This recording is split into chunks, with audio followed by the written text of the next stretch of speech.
All right, tonight, more explosive tapes from inside fake news CNN. That's Humpty Dumpty's network, released by Project Veritas, tonight revealing how their network chief, well, Humpty is Jeff Zucker's stenographer, instructing his staff to not cover news that's bad for Joe Biden and Democrats and essentially be, well, an extension and arm of the Democratic Socialist Party.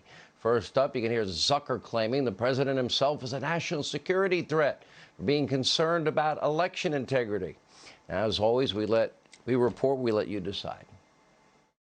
Trump continuing to undermine election integrity with baseless claims of fraud, okay? And he's continuing to do it. And that leads to the question of whether or not Trump in himself is a national security threat in light of what he's doing and in light of what he did in the debate. Now listen to liberal Mr. Potato Head demanding that his staff not cover the explosive Hunter Biden laptop story that revealed that Joe Biden lied about knowledge of his son's nefarious overseas dealings and broke open a massive corrupt Biden family business bureau. But by the way, we've been covering this since Peter Schweizer's 2018 release of Secret Empires. And, you know, the funny thing is they like stalk us. They have stalkers. Full-time Hannity stalkers, full-time Fox News stalkers. Take a look. Revealing. I think on the Breitbart, New York Post, Fox News rabbit hole of Hunter Biden, which I don't think anybody outside of that world understood last night, the Wall Street Journal reported that their review of all corporate records showed no role for Joe Biden on the Chinese deal. Obviously, we're not going with the New York Post story right now on Hunter Biden. Hey, Jeff, it's just David on the Burisma story, and we should be awfully careful about that, obviously. But I do think there's a media story of what in the world are Maggie Haberman and Jake Sherman doing, retweeting that story.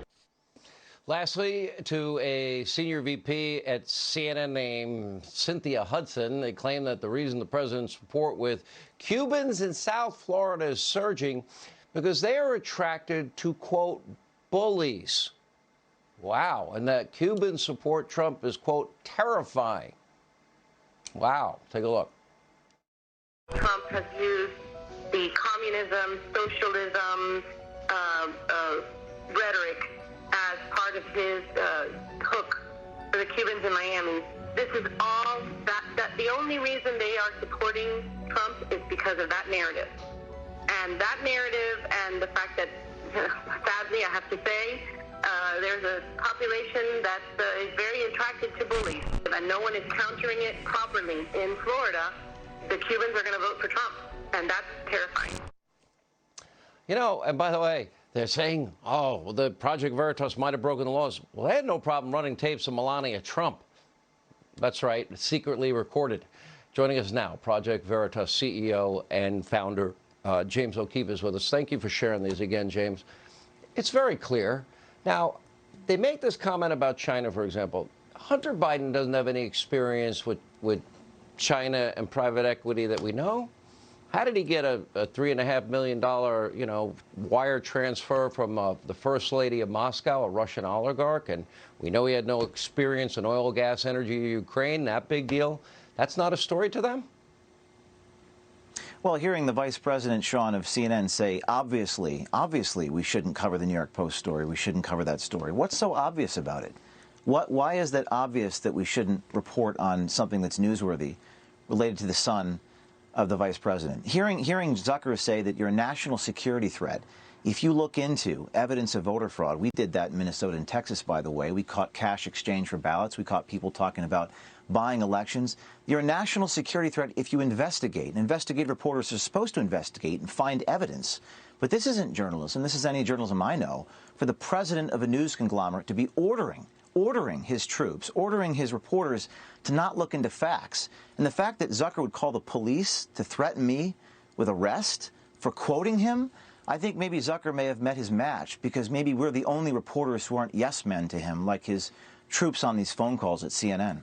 By the way, if they ever run privately recorded tapes that people didn't know were recorded, did they ever run them over there at Fake News CNN? I mean, they did the Melania Trump recordings, like you said, Sean. This isn't about that. It's not about journalism ethics. Sean, you're an independent guy. I'm an independent guy. We go where people don't go. Nobody really tells me what to do, and I know that you are someone who is not afraid. Hey, by the way, to go nobody where tells people me won't what to go. do either. In 25 years, I don't get told what to do. And when I said I don't have to vet this show, meaning through management, we vet everything we do on the show. I mean, this Zucker is a little different. He's telling his folks what they should not do. He's telling his reporters, so they're projecting onto us what they do. They're using that psychological projection technique, which we talk about, and they're accusing me of doing what they do every day.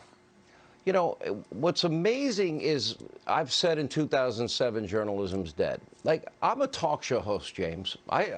As a talk show host, I'm like a whole newspaper. I do news. We've done enough investigative reporting. You're aware of our work, what we've done here with Russia and vetting Obama and vetting Biden and family corruption. And we also give opinion, and we also do sports and culture. With the whole, they say they're just news. That's the big lie that you're exposing here. They're not. They're lying.